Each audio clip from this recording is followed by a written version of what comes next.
2013년 3월 10일 서로 발을 씻어주는 것이 옳으니라. 요한복음 13장 1절에서 20절. 사순절을 지내고 있습니다.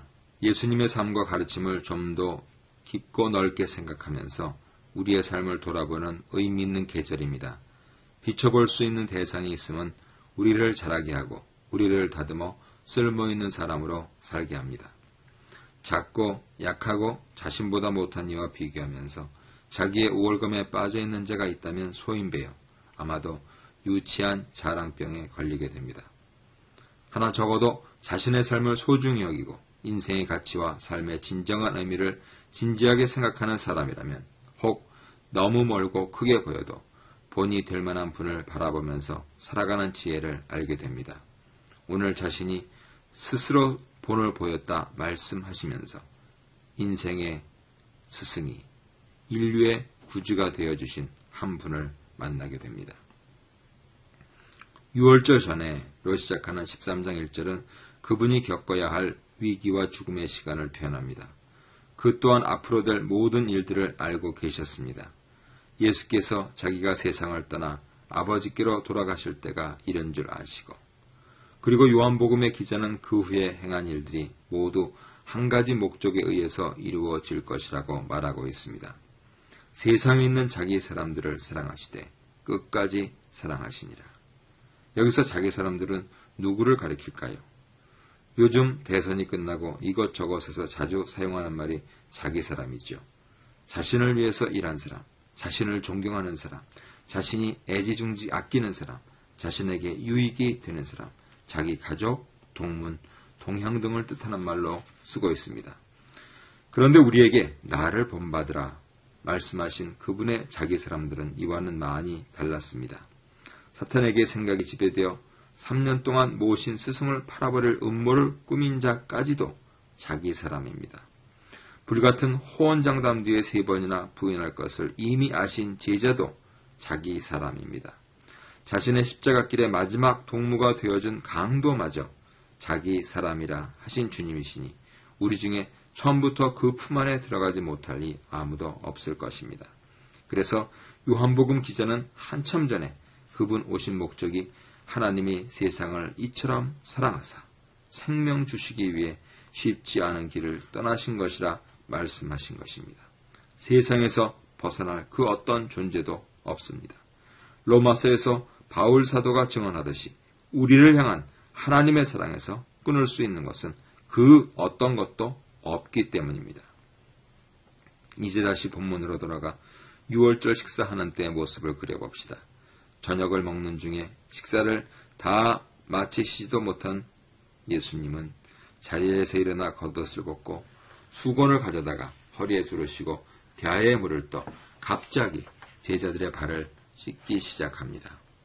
영문을 알 턱이 없는 제자들, 종이나 하는 발 씻기는 일을 손수 하시는 스승, 그 스승의 마음에는 다 표현할 수 없는 정말 많은 바람과 소원이 있었습니다. 아버지여, 이들이 하나가 되게 하옵소서. 아버지여, 내가 없는 거친 광야 같은 복음의 길을 가야 하는 발입니다. 굳건하게 하소서. 나 하나 믿고 3년간이나 함께 걸어온 복된 발입니다.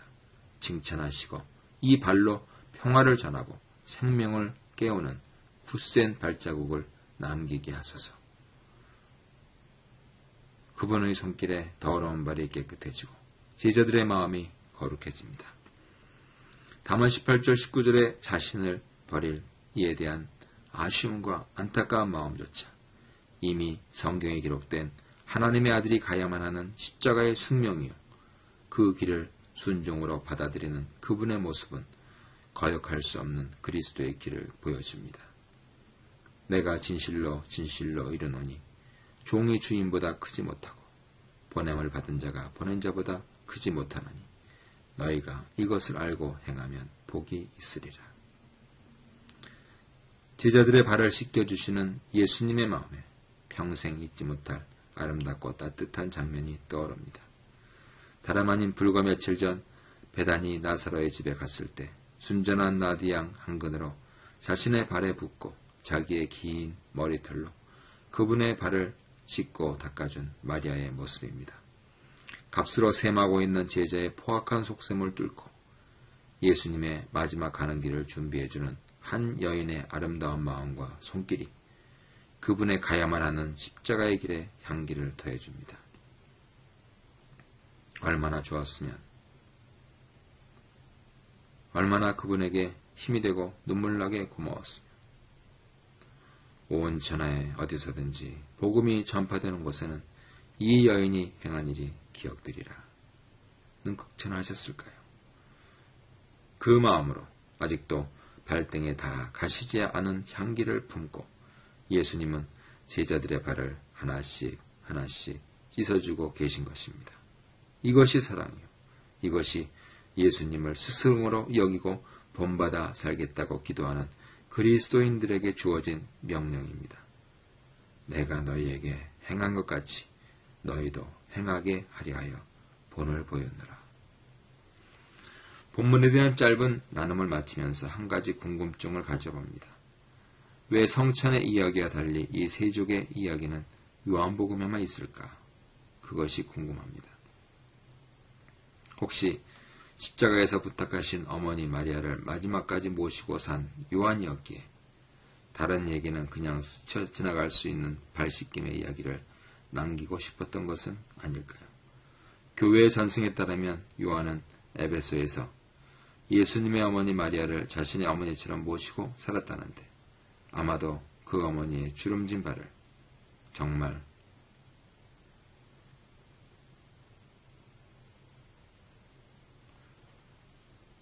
거칠게 살아온 그 발을 씻겨드리면서 자신의 발을 씻겨주신 주님이 그토록 생각났기에 요한복음에만 세조기가 들어간 것은 아닌지 생각해 봅니다. 사순절 주님을 생각하며 그분을 본받아 우리의 삶으로 따르는 복된 계절입니다. 서로의 발을 씻겨주면서 그 사랑으로 그 마음으로 세상에 복음의 향기로 가득 채우는 삶이 되시길 소망합니다. 주님께서 힘이 되어 주실 것입니다.